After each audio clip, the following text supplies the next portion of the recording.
ಗುರುಭ್ಯೋ ನಮಃ. ಪ್ರಿಯ ಸ್ನೇಹಿತರೆ, ಎಲ್ಲರಿಗೂ ಈ ವೆಂಕಟೇಶ ಆಚಾರ್ಯನ ನಮಸ್ಕಾರಗಳು. ಈ ಪ್ರಪಂಚದಲ್ಲಿ ಇರುವ ಅದ್ಭುತವಾದ ವಿಷಯಗಳಲ್ಲಿ ಜ್ಯೋತಿಷ ಶಾಸ್ತ್ರ ಎನ್ನುವುದು ಒಬ್ಬೊಬ್ಬರಿಗೂ ಬಹಳ ಅತ್ಯವಶ್ಯವಾದ ಒಂದಾಗಿ ಇರುತ್ತದೆ. ಈ ಅದ್ಭುತವಾದ ಜ್ಯೋತಿಷ ಶಾಸ್ತ್ರ ಎಲ್ಲರಿಗೂ ಒಳ್ಳೆಯ ರೀತಿಯಲ್ಲಿ ತಲುಪಬೇಕು ಎನ್ನುವುದು ನನ್ನ ಆಸೆ. ಈ ಶಾಸ್ತ್ರ ನಿಮಗೆ, ನಿಮ್ಮ ಕುಟುಂಬದವರಿಗೆ, ನಿಮ್ಮ ಬಂಧು ಮಿತ್ರರುಗಳಿಗೆ ತುಂಬಾ ಉಪಯೋಗವಾಗುತ್ತೆ. ಅವರವರ ಬಾಳಲ್ಲಿ ಕೆಲವು ನಿರ್ಧಾರಗಳನ್ನು ತೆಗೆದುಕೊಳ್ಳಕ್ಕೆ ತುಂಬಾ ಉಪಯೋಗವಾಗಿರುತ್ತೆ, ಅನುಕೂಲವಾಗಿರುತ್ತೆ. ಸ್ನೇಹಿತರೆ, ನಾವೊಂದು ಮನುಷ್ಯರಾಗಿ ಹುಟ್ಟಿದ ಮೇಲೆ ನಮ್ಮ ಬಾಳಲ್ಲಿ ಒಂದು ಸುಖವನ್ನು ಅನುಭವಿಸಬೇಕು ಅಂತ ಇದ್ದರೆ ಖಂಡಿತ ಅನುಭವಿಸ್ತೀವಿ. ಅದೇ ರೀತಿ ಕಷ್ಟ ಅನುಭವಿಸಬೇಕು ಅಂತ ಇದ್ದರೆ ಖಂಡಿತ ಅನುಭವಿಸ್ತೀವಿ. ಇದನ್ನು ಯಾರಿಂದನೂ ತಡೆ ಮಾಡಕ್ಕೆ ಅಥವಾ ಬದಲಾವಣೆ ಮಾಡಕ್ಕೆ ಸಾಧ್ಯವಿಲ್ಲ ಎನ್ನುವುದೇ ನಿದರ್ಶನವಾದ ಸತ್ಯ. ಕಷ್ಟ ಸುಖಗಳ ಪರಿಮಾಣ ಹೆಚ್ಚು ಕಡಿಮೆ ಇರುತ್ತೆ ಅಷ್ಟೇ. ಅದು ಒಳ್ಳೆಯದಾಗೂ ಇರಬಹುದು ಅಥವಾ ಒಳ್ಳೆಯದು ಆಗದೇನೆ ಇರಬಹುದು. ಆದ್ದರಿಂದ ಸ್ನೇಹಿತರೆ, ನಮ್ಮ ಜಾತಕದಲ್ಲಿ ಏನು ಇದೆ ಅನ್ನೋದನ್ನು ನಾವೇ ಆದಷ್ಟು ಅರ್ಥ ಮಾಡಿಕೊಳ್ಳಬೇಕು. ಖಂಡಿತ ನನ್ನ ವಿಡಿಯೋಗಳ ಮೂಲಕ ಅದು ಸಾಧ್ಯವಿದೆ. ನಿಮಗೆ ನಿಮ್ಮ ಭವಿಷ್ಯವನ್ನು ನೀವೇ ನೋಡಿಕೊಳ್ಳುವುದಕ್ಕೆ ಬೇಕಾಗಿದ್ದ ಎಲ್ಲ ವಿಷಯಗಳನ್ನು ಖಂಡಿತ ನನ್ನ ವಿಡಿಯೋಗಳ ಮೂಲಕವಾಗಿ ನಿಮಗೆ ತಲುಪಿಸಬೇಕಾಗಿದ್ದು ನನ್ನ ಕರ್ತವ್ಯ. ಕೆಲವರು ಹೇಳ್ತಾರೆ, ಒಬ್ಬರಿಗೆ ಶಾಪಗಳು ಇದ್ರೆ, ತುಂಬಾ ಶಾಪಗಳು ಇದ್ರೆ ಅದೆಲ್ಲ ಸೇರಿ ದೋಷಗಳಾಗುತ್ತೆ ಅಂತ. ಆದರೆ ದೋಷಗಳು ಎನ್ನುವುದು ಯಾವುದೂ ಇಲ್ಲ. ಗ್ರಹಗಳ, ಭಾವಗಳ, ರಾಶಿಗಳ ಬಲ ಮತ್ತು ಬಲಹೀನಕ್ಕೆ ದೋಷ ಎನ್ನುವ ಪದವನ್ನು ಉಪಯೋಗಿಸಿ ಅದು ನಮಗೆ ಸಿಗಬೇಕಾಗಿದ್ದು ವಿಷಯಗಳನ್ನು ಕೊಡಬೇಕಾ ಅಥವಾ ಕೊಡಬಾರದಾ ಅಥವಾ ಎಷ್ಟು ಮಟ್ಟಿಗೆ ಕೊಡಬೇಕು ಎಂದು ತೀರ್ಮಾನ ಮಾಡುವ ಮೂಲಗಳಾಗಿ ಇರುತ್ತದೆ. ಈ ಗ್ರಹಗಳ, ಭಾವಗಳ, ರಾಶಿಗಳ ಬಲ ಮತ್ತು ಬಲಹೀನವನ್ನು ಹೇಗೆ ಕಂಡುಹಿಡಿಯುವುದು ಎನ್ನುವುದನ್ನ ನಾವು ಮುಂದಿನ ವಿಡಿಯೋಗಳಲ್ಲಿ ಒಂದೊಂದಾಗಿ ವಿವರವಾಗಿ. ಪ್ರಿಯ ಸ್ನೇಹಿತರೆ, ನಿಮಗೆಲ್ಲ ಗೊತ್ತಿದೆ, ಒಟ್ಟು 27 ನಕ್ಷತ್ರಗಳು ಇದ್ದಾವೆ, 9 ಗ್ರಹಗಳಿದ್ದಾವೆ, 12 ರಾಶಿಗಳು ಇದ್ದಾವೆ. ಇವೆಲ್ಲವನ್ನು ಇಟ್ಟು ಒಂದು ವ್ಯಕ್ತಿ ಈ ಜನ್ಮದಲ್ಲಿ ಅನುಭವಿಸಬೇಕಾಗಿದ್ದು ಸಂತೋಷ, ದುಃಖ ಮೊದಲೇ ತೀರ್ಮಾನವಾಗಿಬಿಟ್ಟಿರುತ್ತೆ. ಇದನ್ನು ಅವರವರು ತಗೊಂಡು ಬಂದಿದ್ದು ಕರ್ಮ ಅನ್ನುತ್ತಾರೆ. ನಾನು ಕರ್ಮ ಥಿಯರಿ ಒಳಗೆ ಹೋಗಲ್ಲ. ಇದನ್ನೇ ನಾವು ನಮ್ಮ ಹಣೆಬರ ಎನ್ನುವುದು. ಹಣೆಬರ ಎನ್ನುವುದನ್ನು ಯಾವ ಭಾಷೆಯಲ್ಲೂ ಬರೆಯುವುದಿಲ್ಲ. ನಾವು ಹುಟ್ಟಿದ ಸಮಯದಲ್ಲಿ ಈ ಲೋಕದಲ್ಲಿ ಯಾವ ಯಾವ ಗ್ರಹಗಳು ಯಾವ ಯಾವ ಸ್ಥಾನದಲ್ಲಿ ಯಾವ ಯಾವ ಸ್ಥಿತಿಯಲ್ಲಿ ಇದ್ದಾವೆ ಎಂದು ಜ್ಯೋತಿಷ ಶಾಸ್ತ್ರದ ಪ್ರಕಾರ ಬರೆಯುವ ಜನ್ಮ ಕುಂಡಲಿ ಎನ್ನುವುದೇ ನಮ್ಮ ಹಣೆಬರ. ಅದನ್ನು ನಾವು ಜಾತಕ ಅನ್ನುತ್ತೀವಿ. ಅಂದರೆ ಇದರಲ್ಲಿ ಒಂದು ಮಾತ್ರ ನಾವು ನೆನಪಿಟ್ಕೊಳ್ಬೇಕು. ಅದು ಏನಂದರೆ, ನಮ್ಮ ಜಾತಕವನ್ನು ಸರಿಯಾದ ಹುಟ್ಟಿದ ಗಳಿಗೆಯಲ್ಲಿ ಗಣಿತ ಮಾಡಿರಬೇಕು. ಈ ವಿಷಯಗಳನ್ನು ಇನ್ನೂ ವಿಸ್ತಾರವಾಗಿ ನೋಡೋಣ. ಸ್ನೇಹಿತರೆ, ಇವತ್ತಿನ ಸೈಂಟಿಫಿಕ್ ಕಾಲದಲ್ಲಿ ಬಹಳ ಎಲ್ಲ ಕಡೆಯೂ AI ಎನ್ನುವ ಪದ, ಅಂದರೆ ಆರ್ಟಿಫಿಷಿಯಲ್ ಇಂಟೆಲಿಜೆನ್ಸ್ ಪ್ರಸಿದ್ಧವಾಗಿದೆ. ಅಂದರೆ AI ಟೆಕ್ನಾಲಜಿ ಇಟ್ಕೊಂಡು ಏನು ಬೇಕಾದರೂ ಮಾಡಬಹುದು ಎನ್ನುವ ಸ್ಥಿತಿ ಇದೆ. ನಮ್ಮ ಧ್ವನಿಯಲ್ಲೇ ಇನ್ನೊಬ್ಬರನ್ನು ಹಾಡಿಸಬಹುದು, ಮಾತನಾಡಿಸಬಹುದು, ಮುಖಭಾವನೆಗಳನ್ನು ತೋರಿಸಬಹುದು, ನಮ್ಮ ನಡವಳಿಕೆಗಳನ್ನು ವಾಚ್ ಮಾಡಬಹುದು, ಇನ್ನು ಹಲವಾರು ವಿಷಯಗಳಲ್ಲಿ ಉಪಯೋಗ ಮಾಡುತ್ತಾ ಇರ್ತಾರೆ. ಆದರೆ ನೋಡಿ, ಆ ಭಗವಂತ ಯಾರಿಗೂ ಗೊತ್ತಿಲ್ಲದ ಹಾಗೆ ಒಂದು ಟೆಕ್ನಾಲಜಿಯನ್ನು ನೇಚರಲ್ ಆಗಿ ಕಂಡುಹಿಡಿದು ಈ ಪ್ರಪಂಚದಲ್ಲಿರುವ ಪ್ರತಿಯೊಂದು ವ್ಯಕ್ತಿಗೂ ಅವನು ಏನೇನು ಒಳ್ಳೆಯದು ಮಾಡಿದ್ದಾನೆ, ಏನೇನು ಕೆಟ್ಟದ್ದು ಮಾಡುತ್ತಾನೆ, ಹೋದ ಜನ್ಮದಲ್ಲಿ ಏನು ಮಾಡಿದ, ಅದರ ಪರವಾಗಿ ಈ ಜನ್ಮದಲ್ಲಿ ಏನೇನು ಅನುಭವಿಸಬೇಕು, ಅದನ್ನು ಯಾವ ಯಾವ ಕಾಲದಲ್ಲಿ ಎಷ್ಟೆಷ್ಟು ಕಾಲಗಳು ಅನುಭವಿಸಬೇಕು, ಅವನಿಗೆ ಏನೇನು ಕೊಡಬೇಕು, ಏನೇನು ಕೊಡಬಾರದು ಎನ್ನುವ ಪ್ರತಿಯೊಂದು ವಿಚಾರಗಳನ್ನು ಗಳಿಗೆಗೆ ತಕ್ಕಂಥದ್ದಾಗಿ ನಡೆಸಿಕೊಂಡು ಹೋಗುತ್ತಿದ್ದಾನಲ್ವಾ. ಅದಕ್ಕೆ ಈಗ ಆರ್ಟಿಫಿಷಿಯಲ್ ಇಂಟೆಲಿಜೆನ್ಸ್ ಎಂದು ಹೆಸರಿಟ್ಟಿದ್ದಾರೆ. ಇದು ನನ್ನ ಅಭಿಪ್ರಾಯ. ಆ ಭಗವಂತನ ಟೆಕ್ನಾಲಜಿಯಲ್ಲಿ ಬರೀ ಒಂದು ನಾನೋ ಲೆವೆಲ್ ಮಾತ್ರ ಈಗ ಪ್ರಯೋಗ ಮಾಡುತ್ತಿರಬಹುದು.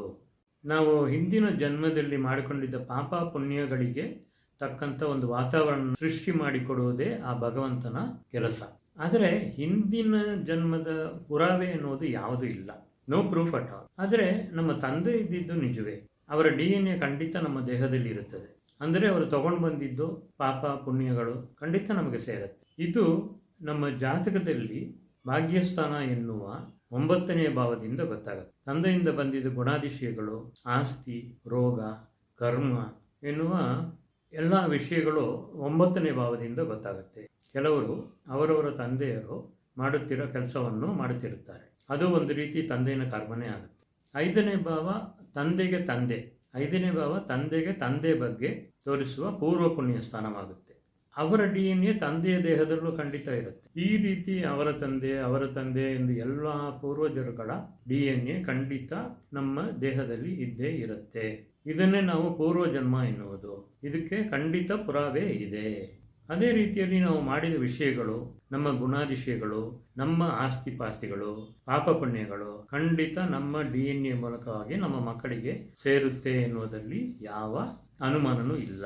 ಆದ್ದರಿಂದ ಸ್ನೇಹಿತರೆ, ನಾವು ಒಂದು ಮನುಷ್ಯರಾಗಿ ಹುಟ್ಟಿ ನಮ್ಮ ಬಾಳಲ್ಲಿ ಏನೇನು ಅನುಭವಿಸಬೇಕೆಂದು ಇದೆಯೋ ಅದನ್ನು ಖಂಡಿತ ಯಾರಿಂದನೂ ಬದಲಾವಣೆ ಮಾಡೋಕ್ಕೆ ಸಾಧ್ಯವಿಲ್ಲ ಎನ್ನುವುದನ್ನು ನೆನಪಲ್ಲಿ ಇಟ್ಕೊಳ್ಳಿ. ಸ್ನೇಹಿತರೆ, ಸ್ವಲ್ಪ ದಿನ ಹಿಂದೆ ನನ್ನ ಸ್ನೇಹಿತರೊಬ್ಬರು ಬಂದಾಗ, ಬನ್ನಿ ಸ್ನೇಹಿತರೆ ಹೇಗಿದ್ದೀರಿ ಅಂತ ಕೇಳಿದೆ.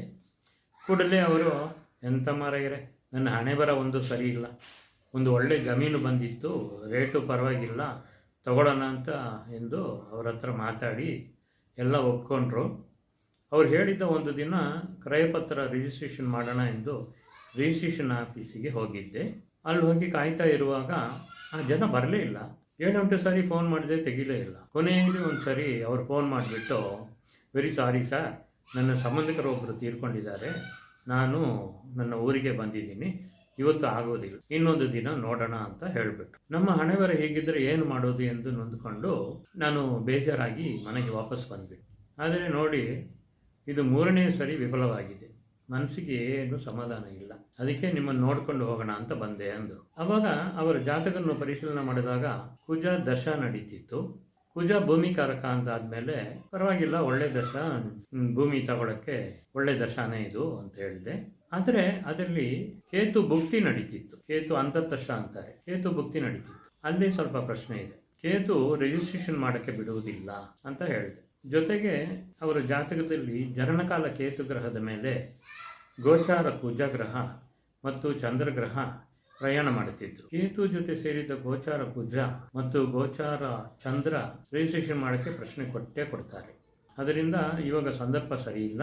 ಇವಾಗ ನಿಮಗೆ ಕುಜ ದಶದಲ್ಲಿ ಕೇತು ಭುಕ್ತಿ 4 ತಿಂಗಳು 27 ದಿನಗಳ ಕಾಲ ಇರುತ್ತೆ. ಅದರಲ್ಲಿ ಮೊದಲೇ ನಿಮಗೆ 4 ತಿಂಗಳು ಕಳೆದಿದೆ. ಇನ್ನು 27 ದಿನಗಳು ಖಂಡಿತ ಕಾಯಲೇಬೇಕು. ಕೇತು ಭುಕ್ತಿ ಕಳೆದ ಮೇಲೆ ಶುಕ್ರ ಭುಕ್ತಿ ಬರುತ್ತೆ.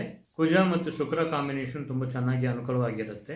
ಆದ್ದರಿಂದ ನೀವು ಇನ್ನು 27 ದಿನಗಳು ಕಳೆದು ಒಂದು ಮಂಗಳವಾರ ದಿನ ಅವ್ರ ಹತ್ರ ಕನ್ಫರ್ಮ್ ಮಾಡಿಕೊಂಡು ಪೇಪರ್ಸ್ ಎಲ್ಲ ರೆಡಿ ಮಾಡಿಕೊಂಡು ಹೋಗಿ ಅವತ್ತಿನ ದಿನ ಖಂಡಿತ ಆ ಜಾಗದ ರಿಜಿಸ್ಟ್ರೇಷನ್ ಆಗುತ್ತೆ ಎಂದು ಹೇಳಿ ಕಳಿಸಿದ್ದೆ. ಹೇಳಿದ ಹಾಗೆ ಅವರು 1 ತಿಂಗಳು ಬಿಟ್ಟು ರಿಜಿಸ್ಟ್ರೇಷನ್ ಆಯಿತು ಎಂದು ಕನ್ಫರ್ಮ್ ಮಾಡಿ ಹೇಳಿದರು. ಇದಕ್ಕೆ ಕಾರಣ ಏನಂದರೆ, ಅವರಿಗೆ ಅವರ ಜಾತಕದ ಪ್ರಕಾರ ಜಮೀನು ತಗೊಳ್ಳುವ ಯೋಗ ಇತ್ತು.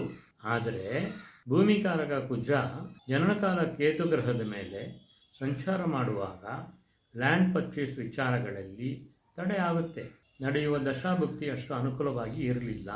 ಇದನ್ನು ಯಾಕೆ ಹೇಳ್ತೀನಿ ಅಂದರೆ, ನಮಗೆ ಆ ಯೋಗ ಇಲ್ಲದೆ, 9 ಗ್ರಹಗಳ ಸಹಾಯ ಇಲ್ಲದೆ ನಮ್ಮ ಬಾಳಲ್ಲಿ ನಾವು ಏನು ಮಾಡೋದಕ್ಕೆ ಸಾಧ್ಯವಿಲ್ಲ ಎನ್ನುವುದು ಸತ್ಯ.